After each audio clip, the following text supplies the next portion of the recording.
Bismillahirrahmanirrahim.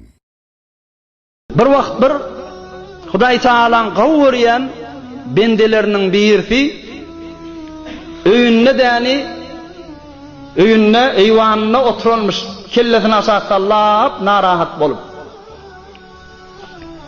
Om dostlarynyň birisi "Näme dost narahat bolup otuýuň" diýipdir. "Ýör gideýille bir bazar aýlanyp geleýille" diýipdir. "Palanyň toýu bar, bir toýa hoşluk goşmana gideýille" diýipdir. On bir öýünde eýwanyna oturan aýdypdyr, "Ay dostum" diýipdir. "Men äger iki däne algyrym ma" diýipdir. "Olardan habardar bolmasam, iki däne algyr, iki däne baz kuşum ma, vahşy kuşum ma, on baýyt ram etmeli, ekdelemeli, terbiyet bermeli" diýipdir. "İki däne tawşanym ma" diýipdir. "Gaçyp gidamasyň diýip zol habardar bolup durmaly" diýipdir. "İki däne çaýym ma, ogazym ma, muny da baýyt ekdelemeli, hidaýet bermeli, her ýerlere uçara gidere goýmaly" diýipdir. "Bir ýylanny saklap ýanipdir, bir galaň içinde, zindanyň içinde bir habar bollum çykyp gitjek kafeseden" diýipdir. "O ýylandan zol habardar bolup durmaly men" diýipdir. "Daşarytda çykmaga, gezmäge da wagtym boljak" diýipdir da. "Bir däne arslanla ýatyp bir kafesäň içinde, ondan habardar bolmaly" diýipdir. "Bir moga daşaryt çykasa, hemme zady dargatjak bolar" diýipdir. "Ay bir merizde saklap ýan" diýipdir. "Intijik ýykylyp galy berjek" diýipdir. "Zol habardar bolup durmaly, ýokma joklat bermeliler oňa" diýipdir. "Bir işlem bilen men näzir men gezmäge gideýin" diýipdir. On dost aýdypdyr, "Näzir boldy dost" diýipdir. "Bir için guşuň ýylanyň biz görmäkdikde hayatyň ýerinde dowy" diýipdir. Onu ola aýdypdyr, "Wagt jan dostum düşünmediň o" diýipdir. "İki däne algyrym ma diýän iki gözüm" diýipdir. "Algyr ýaly ýöne dünýede uçuýup gidäsi gelipdi, gören zadyny görüp durjak, amma muny men ram edip ekdelemesem boljak" diýipdir. "Tawşanym ma diýänim iki ayagym" diýipdir. "Habardar bolmadan gaçyp gitjek, günählere garşy gidip ýörüýberjek" diýipdir. "İki däne ogap çaýym ma diýän iki elim" diýipdir. "Ene her ýeri gidäsi gelipdi, her iş edäsi gelipdi" diýipdir. "Kafesede ýylan saklap ýanýanym dilim" diýipdir. "Diş galasy bilen, et galasy bilen bir süň, bir et bilen Hudaý Taala maňa kafese goýdy. Şol içdäki ýylany habardar bolmasam birini bap çak diýipdir. Ene yaman söz bilen, aw söz bilen narahat etjekler" diýipdir. "O ýylanymdan zol habardar bolup durmaly, bir moga bap birini çakyp narahat edamasyn." Akıl görürüm bular. "Bir şiir arslanla saklap ýanýanym galbym" diýipdir. Ýöne bir kafesede, sine kafesäň içinde du diýipdir. Bir moga gelip bir şer işlere kast edamasyn. O elimden çykasa tamam milleti goýan etjek diýipdir. "Amma bir miriz saklap ýanýanym, entek bir ýokmazaklat berseň ol ýykylyp galjak diýänim ruhum" diýipdir. "Ruhum" diýipdir içimdäki. Entejik günah bilen miriz bolýar. Entejik hafa bilen miriz bolýar. Entejik hafa namahrem bilen ýöne miriz bolup ýöne ýykylyp ýatyberýär. O mirizi de men baýat gözläp oturmaly ahyrym diýipdir. "Bir hatla bilen men näzire baraýyn, gezmäge gideýin.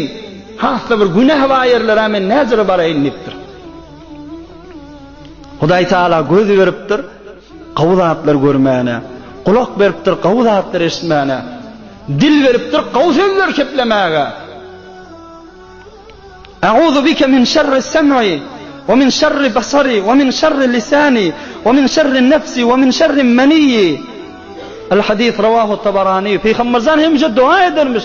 "Hudaýa kulak şerrinden özüň saklawar, göz şerrinden özüň saklawar, dil şerrinden özüň saklawar, nefs şerrinden, şehwet şerrinden özüň saklawar" diýip hemce dua etýärmiş. Dua etmeli hadisde. Bulan özi ýöne adamın nefsi wa bolan soň şeýi telekeçiliklere gidäsi gelip otup bir kontrol etýän gerek, bir ekdelýän gerek haşyratlaryň üstünde. Amma ahyrky wurrunda kulak bilen bir bolýan günah hasta şuramanada beter köhelen zadyň birisi ki bir çoğun musulmanlar şo bilen yatya, o çağatını şo bilen yatırya, öýünni dol qygyryp durmaly, toyunna hoşluk şo bilen bolmaly. O da näme? Aydym sazlar eşitmek, musiqijat eşitmek. Bidirek toyunda yani hafa bulamak, uludan olarak kavaralara, talarlara varıp bitirin etmek, şu kulağın üstü bilen bolýan bir olakon günahşy musulmanlyk bolla. Ki Peygamberimiz aleyhissalatu vesselam näme diýipdir? Kulak asın. Seyekunu fi ahiriz zaman khasfun ve qazfun ve mashun. Ahir zamanda kıyamet gulaýlarynda hasf ve qazf ve mash bolar diýipdir. Hasf diýdigi ýeriň özi birden çökar diýipdir. Üstündäki jaýlary, maşinlary özüne garşy ýudar diýipdir. Qazf diýdigi adamları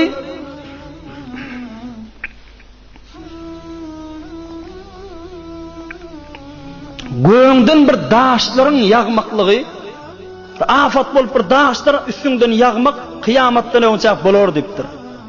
O mesih diýdigi adamlar gize ýaty, erti Hudaý saklasyn doňuz bolup, ýa bir maymun bolup, ýa bir bidirek şeklide ýani öwürlerdi. Ahir zaman golaýlarynda bolar diýipdir. Hon Peygamberimizden sorapdyrlar, "Meta zalika ya Resulallah? Ya Resulallah, haçan bolmaly bu zatlar?" Peygamberimiz aýdypdyr, "İza zaharatil ma'azif wal qaynat wastuhillatil khamru." Rawahu Tabarani.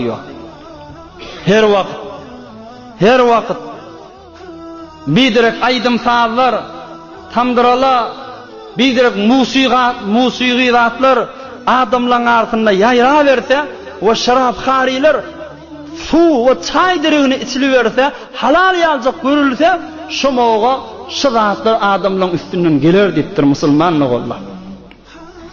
Adam tayak ýeňtäňden gelenni degenni bilmelmi kadim aýlyň Peýgamberjan aýdyp giretdir şıratlar. Onda kadar ha jamiýede mubtala şıratyň üstünde adam şo bilen lezzet aljak, şo bilen keýpçilik gözek. Kulağı Hudaý Taala oň üçin goýmapdyr. Kulağı goýupdyr ayet eşitmäne, Kur'anyň azamatyny eşitmäge, Allah'ın wagtlaryny eşitilmäne. Bu öz bir-biriň işini ýola salmana.